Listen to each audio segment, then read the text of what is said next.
காலம வெள்ளனே எங்களுக்கு ஒரு சம்பவம் ஆயிடுச்சு. சரியா? இதுதான் பெஸ்ட் டைம் வந்து தம்பி டீ வேணுமா காஃபி வேணுமா? வவுனியால இருந்து யாழ்ப்பாணத்துக்கு வந்து பைக்லயே போறோம்.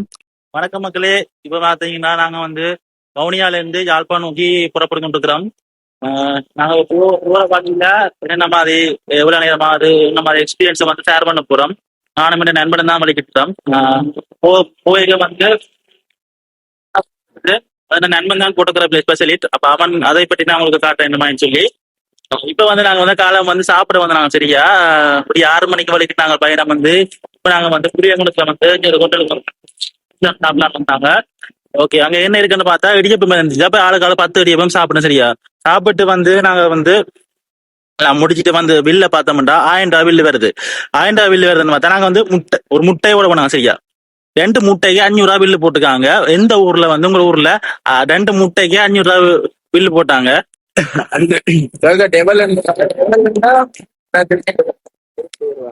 இது ஒரு முட்டையை வச்சு ஒரு வெங்காயத்தோட ஒரு வெங்காயம் கிடந்துச்சா? அதுக்கு பேர் வந்து கேட்க எக் டேபிள்னு சொன்னாங்க.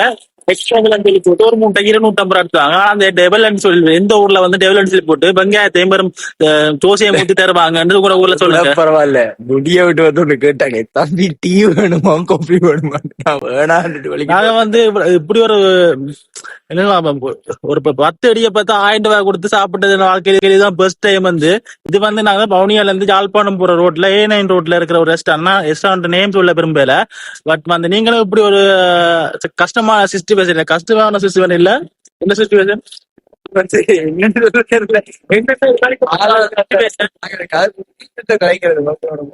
அவங்க மெனு காட்டுக்கு கேட்டாங்க இந்த முட்டை என்ன விலையா, இங்க நிக்கிறாங்களும் சரியா ரெஸ்பான்ஸ் பண்ணல. அப்ப நாங்க வளமையா என்ன கிடைச்சா 50 அல்லது 100 தான் இருக்கும்னு எடுத்தது. டெவலண்ட் சொல்லி போட்டு 500 எடுப்பாங்கன்னு சொல்லி யாருக்கு தெரியும். காலம வெள்ளனே எங்களுக்கு ஒரு சம்பவம் ஆயிடுச்சு. சரியா? அது நாங்க வந்து காலப்பள்ளியில வந்து வந்து சம்பவம் ஆயிடுச்சு. அதை பற்றி தான் காட்டிருக்கலாம். இப்ப என்ன வந்து 150 கிலோமீட்டர் போகணும் ஜப்னாக்கு. அதுல போய் என்னென்ன சம்பவம் நடக்க போகுது தெரியல. எல்லாத்தையும் வீடியோல பாருங்க, தொடர்ந்து பார்ப்போம். டிராவல் மாதிரி உங்க லைஃப்பை மாற்றுற விஷயம் எனக்கு தெரிஞ்ச உங்களுக்கு அவ்வளோ கலர்ஸ் கொடுக்கணும், அவ்வளோ தாட்ஸ் வாங்க போலாம். அவ்வளோ புது புது மனிதர்களை கொடுக்கும். வாழ்க்கையை வேறையா மாற்றி நீ நிறைய பேர் செக்குவாரா எப்படி மாறின ஒரு லைஃப் வந்து ஒரு டிராவல் தான் மாற்றி. அது ஒரு எக்ஸாம்பிள். அந்த மாதிரி உலகத்தில் பெரிய பல ஜாம்பவான்கள் இதுதான் கடந்தது. ஹலோ காய்ஸ், நான் உங்கள் கோவில். நாங்க இப்ப நினைக்கிறேன்டா நாங்க வந்து வவுனியால இருந்து அப்னாவுக்கு பயணம் போய் கொண்டு கேட்க இடைக்கில வந்து ஒரு ஏரியா சொன்னாங்க குளம் ஒன்று பார்க்க வந்து நான். சரியா?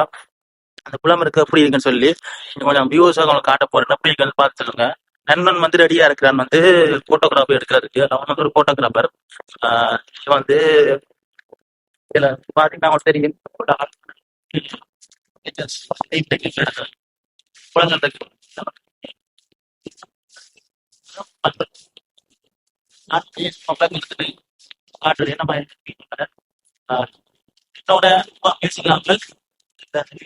உங்களுக்கு காணொலியா அதுக்கு பாருங்க. அதுக்கப்புறம் அங்காலயம் இருக்கு. இந்த பக்கம் பாத்தீங்களா ஏழு பக்கம் ஒரு பெரிய குளம் இருக்கு. நான் இதே உங்களுக்கு காட்டுறேன் என்ன மாதிரி இருக்குன்னு பார்த்துட்டு வீடியோ சொல்லுங்க. நீங்களும் இந்த இடம் விசிட் பண்ண விரும்புறீங்களாண்டா இது வந்து கனகராயங்குளத்திலிருந்து வரைக்க கனகராயங்குளம் போட்டிருக்கு. அந்த போட்டை தாண்டி வரைக்க ஒரு சைட்டாளர் ஒரு சின்ன மண் ரோட் போகும். அந்த மண் ரோட்ல பாத்தீங்கன்னா கால்வாயில போகும். அந்த கால்வாயோட நீங்க பிடிச்சி வந்தீங்கன்னா இது சேரலாம். பாத்தீங்கன்னா தெரியும் அப்படி ஃபுல்லா குளங்கள் இருக்குது. தாமரை குளம்.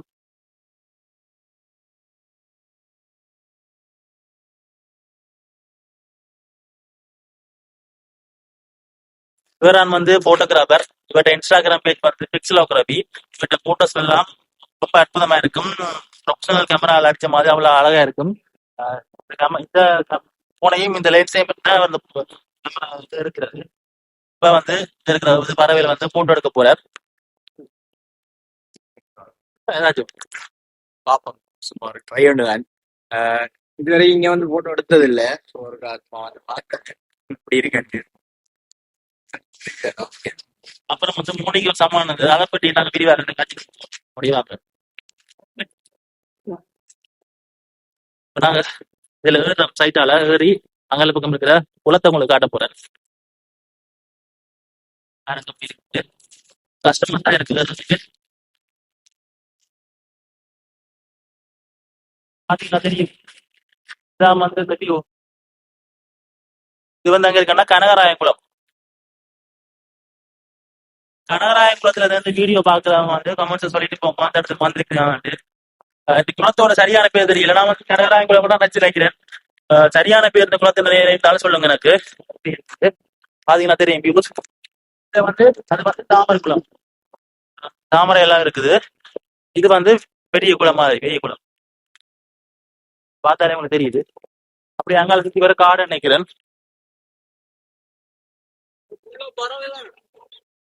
போடா ஃபுல்லா பறவை.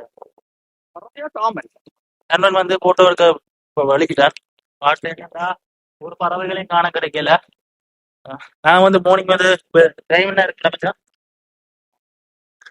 12:39. நாங்க வந்து 6 மணிக்கு வந்து நாங்க வந்து வவுனியா யூனிவர்சிட்டியில படிக்கிறோம். வவுனியா யூனிவர்சிட்டியில இருந்து கம்பல்சரியில எடுத்து படிக்கிறாங்க.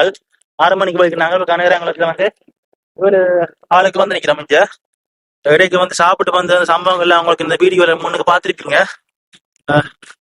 அதுதான் இந்த வாழ்க்கையிலேயே மறக்க முடியாத சம்பவம். மச்சா அந்த சம்பவத்தை பத்தி இப்ப இந்த வீடு வரல. அதுல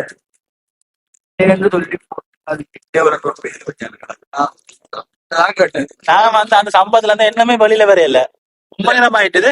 ரெக்டேவல்னு சொன்னா தெரியும் அந்த போர்ஷன் அப்படி இருக்கணும் அப்படி இருக்கணும். அப்ப இல்லாட்டிக்கு எங்களுக்கு அந்த ஸ்டார்டிங்ல சொல்லி இருக்கணும். இதே நான் மெனு காட்டு தரவும் இல்லை. பட் அது அங்க ஒரு ஆள் நின்றா வேலை செய்யறா என்ன பிரைஸ் கஷ்டம். நாங்க கேட்ட ஒன்றுக்கு சரி நாங்க பாத்துட்டு காசு 1000 சாப்பிட்டு ஆனா வந்து காசு சாப்பிட்டேன். இடியப்பம் ஓகே. நான் நினைச்சேன் இடியப்பத்துலதான் ஏதாச்சும் வித்தியாசம் செஞ்சிருப்பாங்க. வந்தா கடைசியில வந்தா அதுல காசு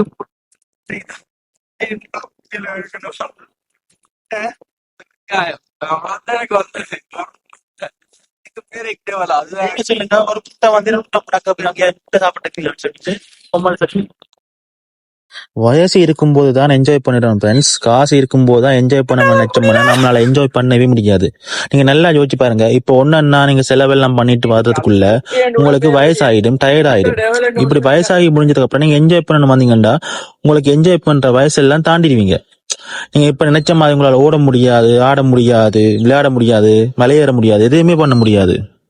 அப்ப என்னதான் பண்றேன்டா, வயசு இருக்கும் போதே என்ஜாய் பண்ணணும், இருக்கிற எல்லாத்தையும் அனுபவிச்சிடும். அவ்வளவுதான் வாழ்க்கை. இப்ப இந்த சேமிப்பு இருக்குதானே, நம்ம கையில இருக்கிற காசு சேமிப்பு, அதை வச்சு நாம வந்து ஒரு ட்ரிப் போய் எல்லாத்தையும் ஃப்ரெண்ட்ஸோட அங்கேயாச்சும் ஜோலியா சுத்துறது, இதுதான் நம்ம வாழ்க்கை. இதை வேற நமக்கு என்ன வேணும்? நாளைக்கு நான் போற வழியில திடீரென்னு ஆக்சிடென்ட் படலாம், கப்பல்ல மூழ்கலாம், எது வேணாலும் நடக்கலாம். நாம் எதுவுமே இல்லை. பிகாஸ் லைஃப்ல வந்து எதிர்பார்க்காத விஷயங்கள் அன்எக்ஸ்பெக்டா நடந்து கொண்டே இருக்கும். நம்ம சொல்லவே முடியாது. அவ்வளவுதான் வாழ்க்கை. இருக்கிற வரைக்கும் சந்தோஷமா அப்படியே வாழ்ந்துட்டு போயிடணும். 4 மக்களை பார்த்து எல்லாரோட சந்தோஷமா பழகி எல்லாரோடையும் இருக்கணும். அதுதான் லைஃப். எல்லாருமே லைஃப்ல வந்து சில விஷயங்கள் மட்டும் தான் இம்பார்ட்டன்டா திங்க் பண்றாங்க. அதாவது கடிவாளம் கட்டின குதிரை மாதிரி ஒரு நேரான பாதையில மட்டுமே ஓடிக்கொண்டிருக்கிறாங்க. சம்பாதிக்கிறது, செட்டில் ஆகுறது, இதுதான் வாழ்க்கைன்றது. அதை விட நிறைய இருக்குது உலகத்துல, கொண்டாடுறதுக்கு நிறைய இருக்கு. அது நாங்க எதையுமே அனுபவிக்கிறது இல்ல. பக்கத்துல இருக்கிறவங்களோட சிரிச்சு பேசவோ இல்ல 4 பேர்த்து போயிட்டு கதைச்சு சிரிச்சு கதைக்க கூட டைம் இல்லாம இருக்குது. உங்களுக்கான ஒரு நேரத்தை நீங்க ஒதுக்கணும். ஏண்டா வயசு இருக்கிற டைம்ல என்ஜாய் பண்ண முடியும். நான் முதல் வீடியோல ஸ்டார்டிங்ல சொன்ன மாதிரி தான், வயசு இருக்கிற டைம்ல என்ஜாய் பண்ண முடியும். வயசு போனதுக்கு அப்புறம் என்ன செய்ய முடியும்? உங்களால நடக்க முடியுமா, ஆட முடியுமா? இப்ப இருக்கிற மாதிரி உங்களால எதையுமே செய்ய முடியாது, ஓடக்கூட முடியாது. உங்களை வயசு இருக்க டைம், கையில இருக்கிற காசு எடுங்க. எவ்வளவு இருந்தா பரவாயில்ல, பக்கத்துல எங்கேயாச்சும் இடங்களுக்கு போங்க, டிராவல் பண்ணுங்க, நிறைய என்ஜாய் பண்ணுங்க, கத்துக்கங்க. நிறைய இடங்களுக்கு போங்க, அங்கதான் நிறைய இடங்களை கத்துப்பீங்க. பலவிதமான மொழிகள், பலவிதமான விலங்குகள், பலவிதமான பறவைகள் எல்லாத்தையும் உங்களால் பார்க்க முடியும். குண்டு சட்டிக்குள்ள குதிரை ஓட்டி கொண்டு இருந்தா நம்மளால எதையுமே அனுபவிக்க முடியாது. இப்ப எல்லாம் பறவைகளை காண கிடைக்கல, அதுக்கு என்ன ரீசன்? பறவைன்னா இப்ப நாங்க தேடி போற பறவைகளை பொறுத்தது. இப்ப மழை காலம் மட்டும்னா அந்த குளங்கள் மற்ற சும்மா குட்டைகள் மாதிரி நிரம்பி நின்றுச்சுன்னு சொன்னா அங்க வந்து பறவைகள் வந்து பழமையா வரும். இது வெளிநாட்டுல இருந்து பறவை சிலதுகள் வந்து வரும். மற்றது தண்ணிக்காக தேடி வர பறவை இருக்கு. இப்ப வெயில்ல ஓடுறதால கொஞ்சம் வந்து தண்ணியெல்லாம் வத்துல போகுது. இந்த ஆணிரவு கிட்ட எல்லாம் தண்ணி வத்திட்டதால அதுகிட்ட வந்த பறவைகள் எல்லாமே இப்ப வாரையில. அப்ப இப்ப நோம்பலா பார்க்கக்கூடிய இந்த வயல்வெளிக்கு வர பறவைகளும் பழமையான நோம்பலா குளத்துக்கிட்ட இருக்கு அந்த நீர்க்காக மாதிரி எல்லாம் வரும். பட் அந்த கொஞ்சம் வித்தியாசமான பறவை எல்லாம் இருக்கும். ஆனா அந்த எங்க தண்ணி இருக்கோ அந்த சைடு கிடைக்கும். அது நாங்க தேடி போறதும் கொஞ்சம் கஷ்டம் தான். நண்பன் சொன்னதை கேட்டிருப்பீங்க. பறவைகளை காண்றது அரிதா தான் இருக்குது. எல்லாமே இந்த மனிதர்கள் சேர்ந்தனாலதான் எல்லாமே இப்படி மாறி போயிடுது.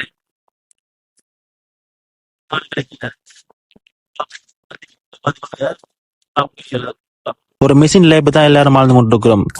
ஸ்கூல் போவோம், ஸ்கூல் முடிஞ்சிட்டு யூனிவர்சிட்டி போவோம், யூனிவர்சிட்டி முடிஞ்சிட்டு வேலைக்கு போவோம், அதுக்கு ஒரு ஃபேமிலியை பார்க்கணும், அப்படி நிறைய கமிட்மெண்ட்ஸ் இருக்குதான். பட் அந்த கமிட்மெண்ட்ஸோடையும் நாம என்ஜாய் பண்ண வேண்டி இருக்குது. நம்மளோட பீஸ் நமக்கு முக்கியம், அதையும் பார்த்துக்க தான் வேணும். நான் என்னோட லைஃப்ல எடுத்த பிக் டிசிஷன் இதுதான்.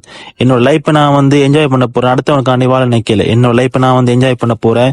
எனக்கு கிடைக்கிற ஃப்ரீ டைம்ல எல்லாம் நான் வந்து நிறைய இடங்களுக்கு போறேன். அதை வந்து நான் வந்து என்னோட காணொலியை வந்து உங்களுக்கு வீடியோ யூடியூப்ல வந்து காணொலியை வந்து பதிவிட போறேன், பாருங்க. இல்லை பார்த்தீங்கன்னா இதுதான் வந்து நாங்கள் வந்த பைக் வந்து இந்த பைக்கில் வந்தீங்கன்னா வவுனியாலேருந்து யாழ்ப்பாணம் பைக் கொண்டுருக்கிறோம். இது பார்த்தீங்கன்னா தெரியும், எங்களுக்கு வந்து இப்போ யூனிவர்சிட்டி வந்து செமிஸ்டர் வெக்கேஷன் வந்து 1 மந்த் தான் இருக்காங்க. அப்போ நாங்கள் எங்கள்கிட்ட பேக் எல்லாம் எடுத்துக்கொண்டு உடுப்புகள் எல்லாத்தையும் எடுத்துக்கொண்டு நாங்கள் வலிக்கிட்டு இப்போ வந்து நாங்கள் போகிற வழி வவுனியாலேருந்து யாழ்ப்பாணம் போகிறோம்னா அதை நாங்கள் முடிஞ்சளவுக்கு எவ்வளவுக்கு என்ஜாய் பண்ண முடியுமென்ற பார்த்து தான் வந்து நாங்கள் இந்த குளத்துக்கு வந்து நான் வந்து வீடியோ எடுத்து என்னோட நான் பார்க்குற விஷயங்களை உங்களுக்கு. ஓகே ஃப்ரெண்ட்ஸ், நாங்க வந்து குளத்துக்கு பார்த்தோம். ஆனா பட் ஒரு பறவையை கூட பார்க்க முடியல. என்ன சொல்றாங்க அதை பத்தி? அந்த இதுல சும்மா வந்த பறவையை பார்த்து இன்றைக்கு ஒரு பறவையே காணோம். நாங்க வலிக்கிற போறோம். நிறைய தூரம் போக இருக்கு, பூக்குமிடம் வெகு தூரம். ஸோ நாங்க வலிக்கிற போறோம். அப்படியே போய்க்க சம்பவங்கள் என்னென்ன சம்பவம் நடக்க சொல்லி காட்டுறோம். இதுக்கு மேலே பெரிய சம்பவம் நடக்க வந்தா சரி. ஓகே ஃப்ரெண்ட்ஸ், பார்ப்போம். எங்கே நிற்கிறான்னு பார்த்தீங்கன்னா, நான் போகிற வழியில் வந்து எங்களோட படிக்கிற நண்பன் ஒருத்தன் வீடு மாங்குளத்தில் இருக்குது. அவனை பார்த்துட்டு போவோம்னு சொல்லி வந்தது. அப்படியே அவனை பார்த்துட்டு நம்ம என்ன சொல்கிறேன், நாங்கள் போன இடத்துல வந்து இவர் வந்து எங்களோட வந்து நல்ல க்ளோஸ் ஆகிட்டார். எனக்கு வந்து இந்த நாய்க்குட்டிகள் வந்து இருந்தால் ரொம்ப பிடிக்கும். இவர் வந்து ரொம்ப க்ளோஸ் ஆகிட்டார். பார்த்தீங்கன்னா தெரியும், இவ்வளோ அழகாக வந்து கூப்பிட வந்து விளையாடி கொண்டிருக்கிறார். நாய்க்குட்டினாலே எனக்கு நாய்க்குட்டிகள் பிடிக்கும்னு சொல்லி கம்மலில் சொல்லியிருக்காங்க. அப்படியே நண்பன் டீ ஊற்றி தந்தான். டீயை குடிச்சிட்டு நாங்கள் வலிக்கிட்டோம்.